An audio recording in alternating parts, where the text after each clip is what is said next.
William Kumwembe with Business Time. It is a magazine program where we bring you major business and economic news making headlines in the country. And coming up in the program today, we look at the fuel crisis Malawi is facing and its possible impact on businesses and the economy at large. And also in the program, we look at the country's positioning towards becoming a tourism hub. We have these and other stories. Stay tuned.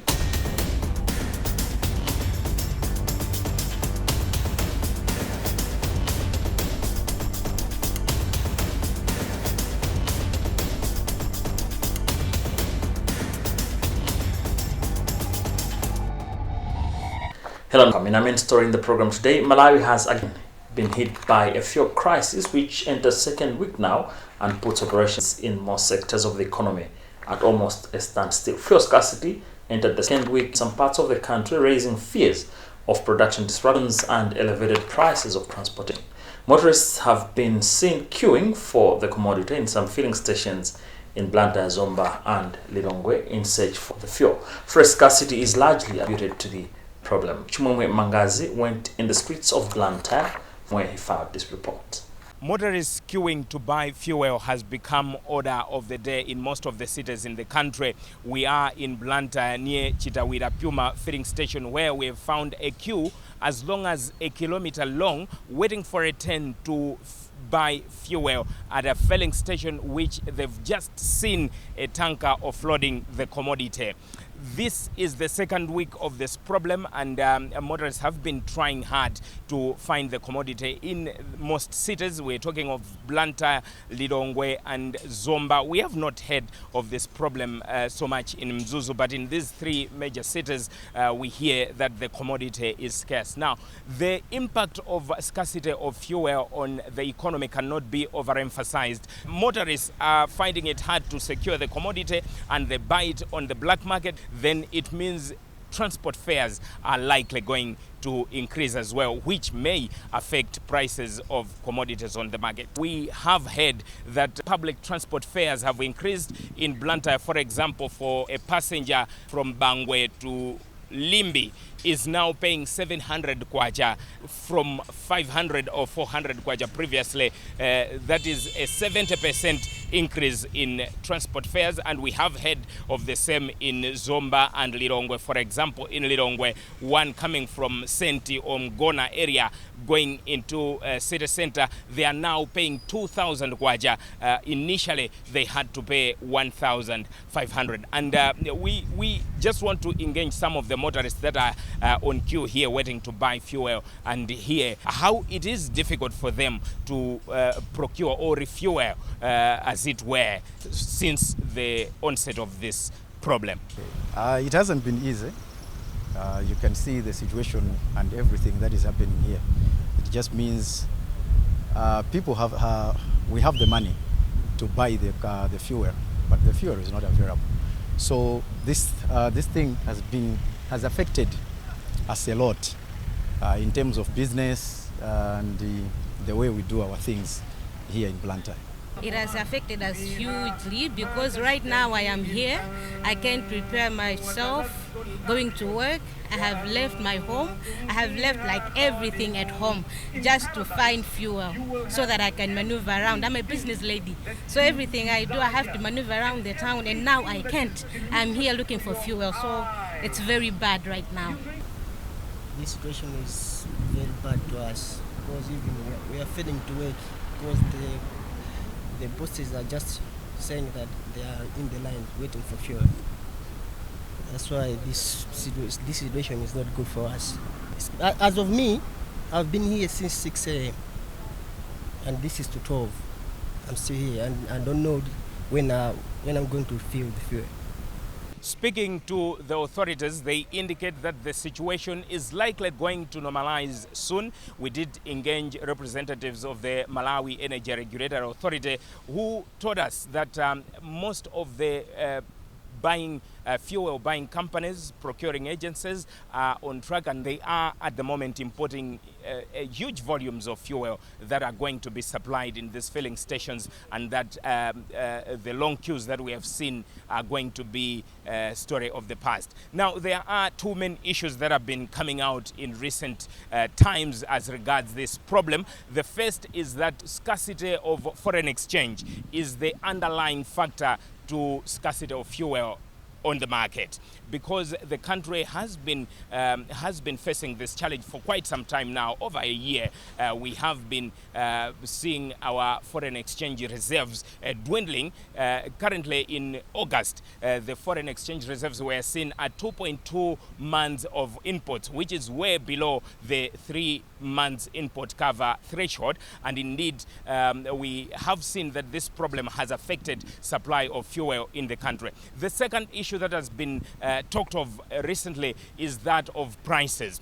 Experts have said that the prices of the commodity have been maintained. Petrol, we are talking about 2,530 kwacha, which commentators say is not the rightful price for the commodity, but the Malawi Energy Regulatory Authority indicate that the threshold for moving fuel prices remains a change in the landed cost by 5%. So if there is an increase by 5% to the landed cost, then the fuel prices are expected to rise. If there is a decrease of 5% in the landed cost of fuel, the prices are expected to decline. And indeed, there are developments in exchange rate that also affect the prices of the commodity.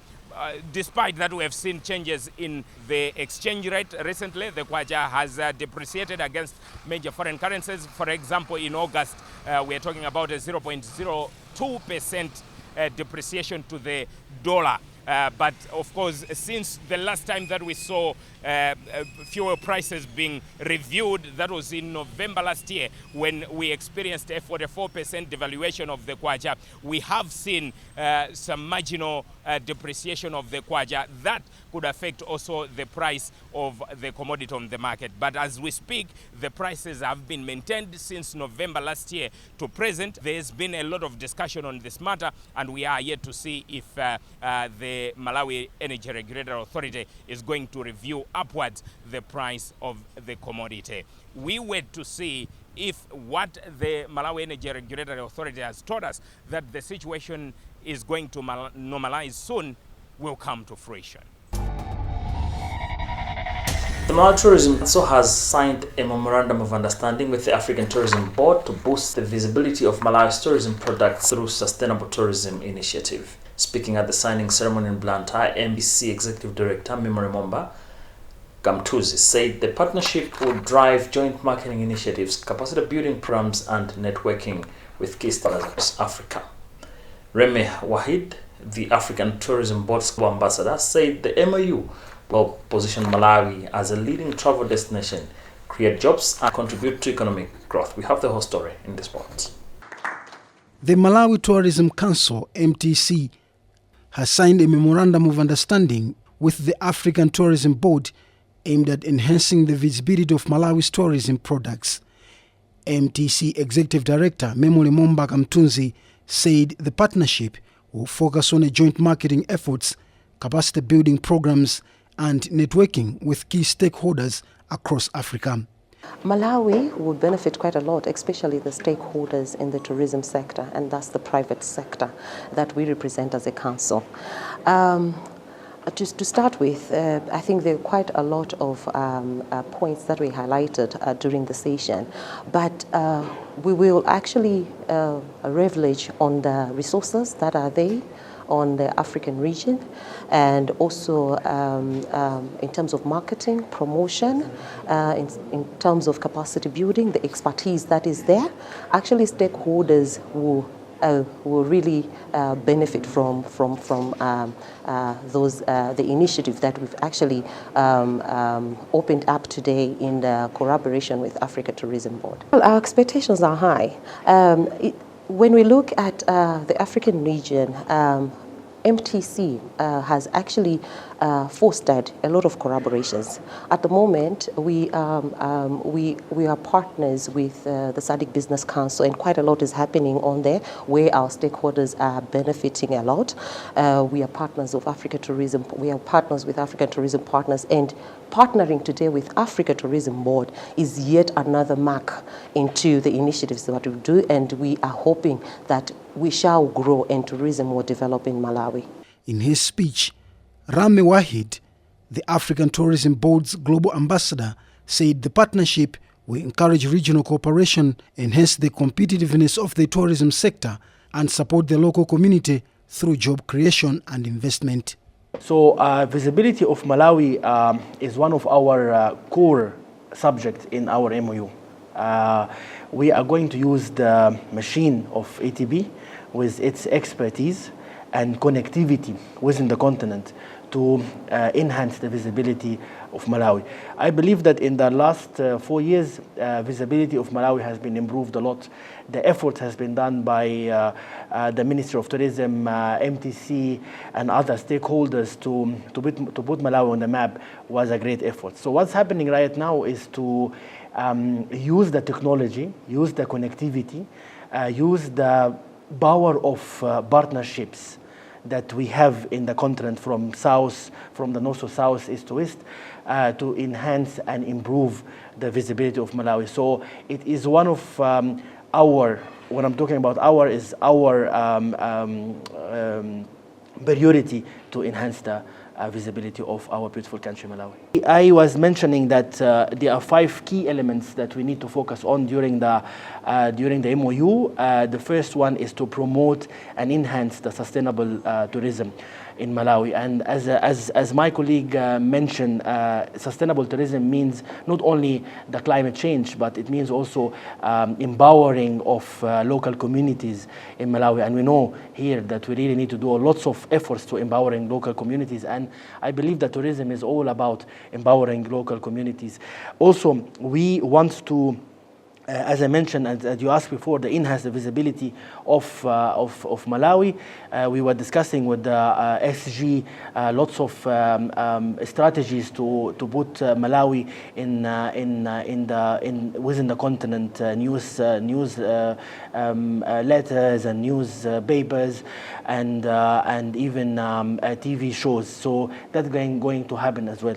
The other point is the encourage and conducting researches that we might need here in private sector in Malawi. So to improve the decision making, you know, to make a decision, you really need to get the right information under you, within your hands. So this is something that we are going to do, and also the point of sharing resources and expertise in the mutual interest between Malawi Tourism Council and African Tourism Board in like marketing strategies or investment promotion. This is something very, very important.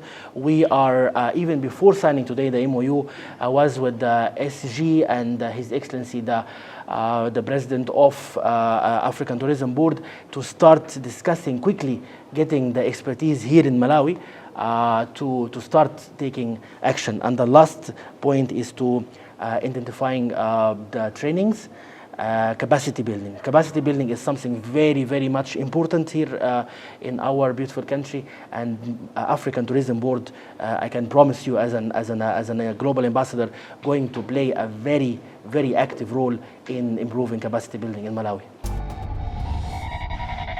Remember, this is Business Time, a magazine program in which we bring you major business and economic news story and headlines in the country. We'll be right back.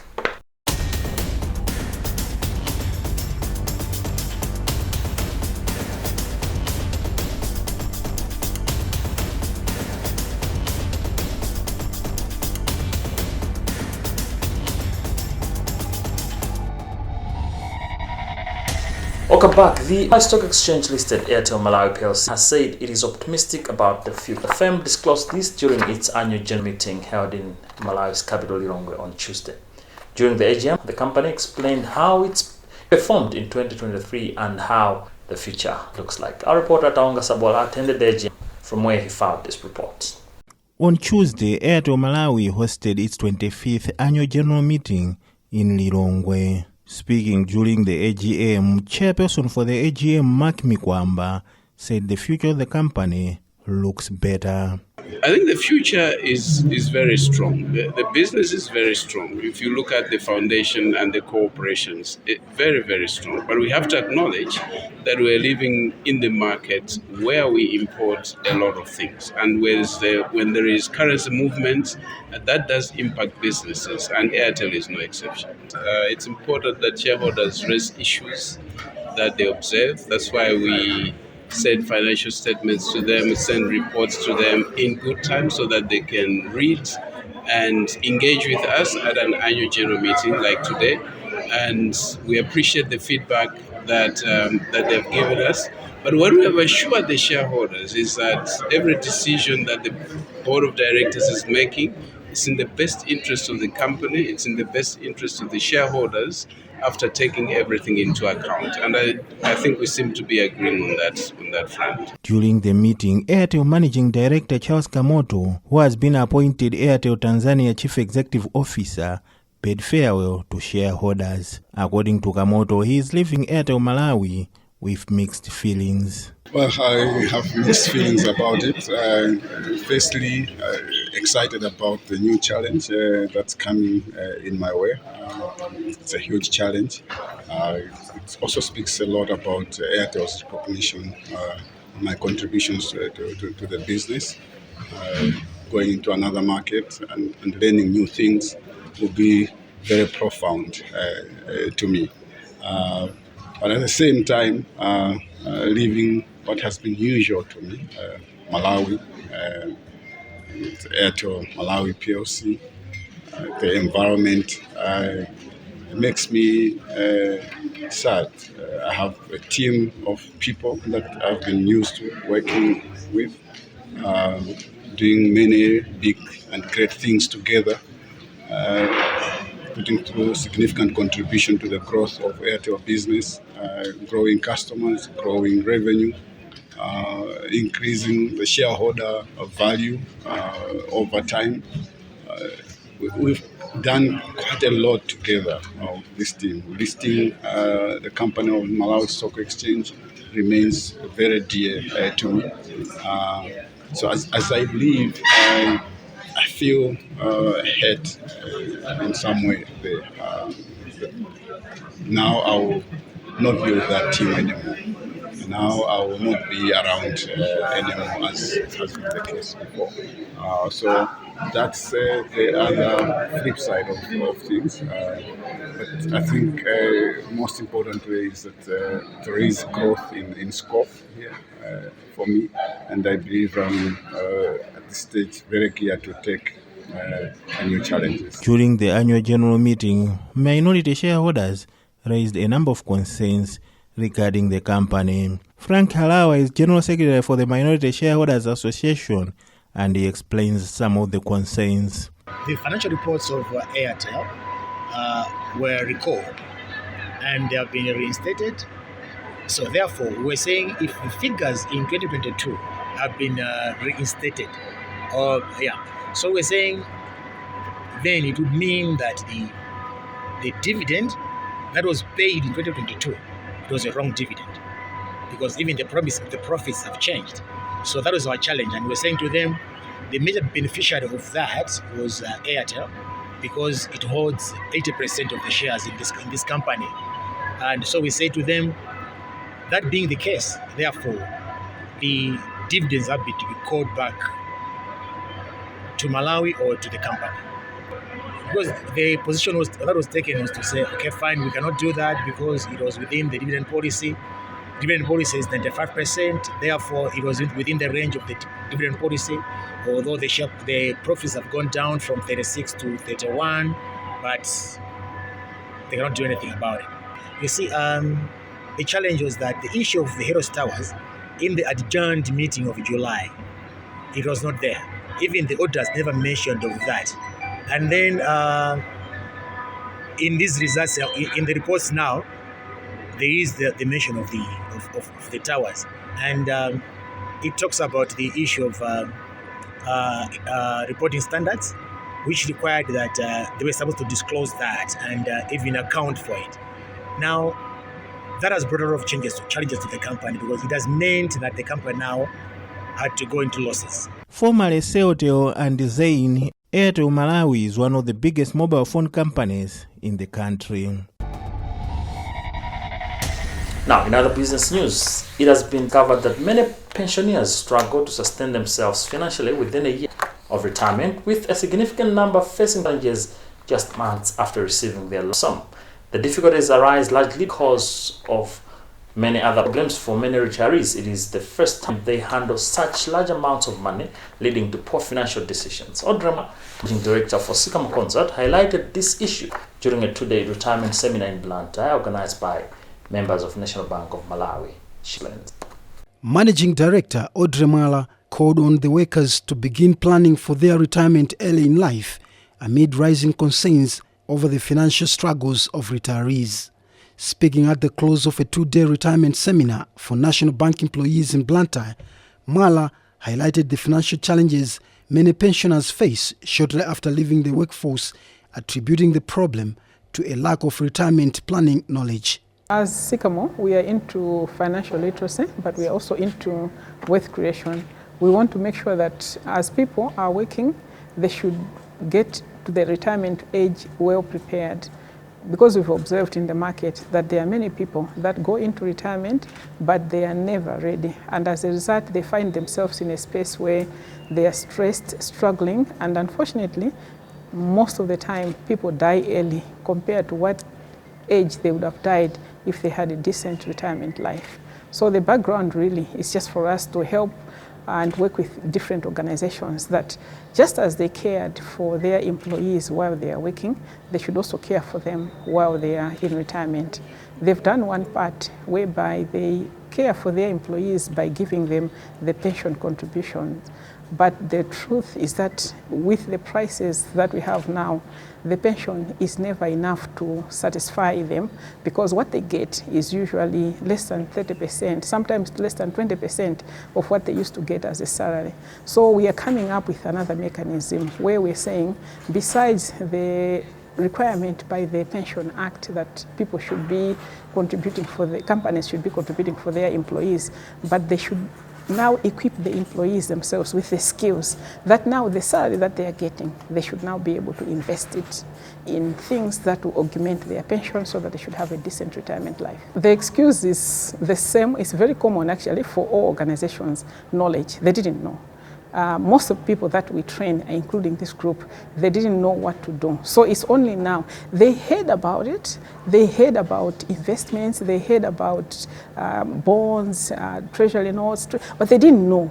So now that they know is the time when they can start planning. So really it's mostly the knowledge that has been the gap. We are starting with mindset change. Because the biggest challenge that we have is the mindset that people don't believe that they can have wealth, they can retire wealth. They don't think that the salary is an instrument for wealth creation. So we are beginning to show them first that it is possible and how it can be done, how they can use the very same salary to turn it into wealth that they can use in retirement. So we are also looking at now the different steps that they should take. How do you go into retirement? So we are showing them step by step the process of going into retirement, that they can have a decent retirement. But we are also sharing with them about the Pensions Act 2023. It's a new act that has brought in new provisions regarding how they can access money, regarding what age they can access money. So there are new things that are in the new Pensions Act. So we are sharing with them as well. And in addition to that, we are also telling them tips of what to do now and what to do in retirement for them to have a decent retirement. National Bank's training officer, Joyce Ponyonga, said such training sessions are vital for all employees. This training is crucial because it is there to empower them on how to prepare for the retirement and what to do in their life after retirement. Well, the bank thought it wise that what the retirees lack is the skills and knowledge on how to create money and on how to, to live their life after retirement. They are equipped, and since some of them are not yet going, but at least they'll start practicing, so that when their time comes, then they'll be able to continue from there. Well, going forward, I would encourage all employees, even from other companies, to go through this training. It is important that people know how to create wealth and to be responsible citizens, well, even to be responsible or to be part and parcel of creating the economy, of creating wealth for themselves, and even to create the wealth for the growth of the economy in the country. Well, with that story, we've also come to the end of today's edition of the program Business Time. It is a magazine program in which we measure business and economic news stories making headlines in the country. On behalf of the production team, my name is William Kumwembe. Thank you for watching, but always remember, if it doesn't make money, then it doesn't make sense. Bye for now.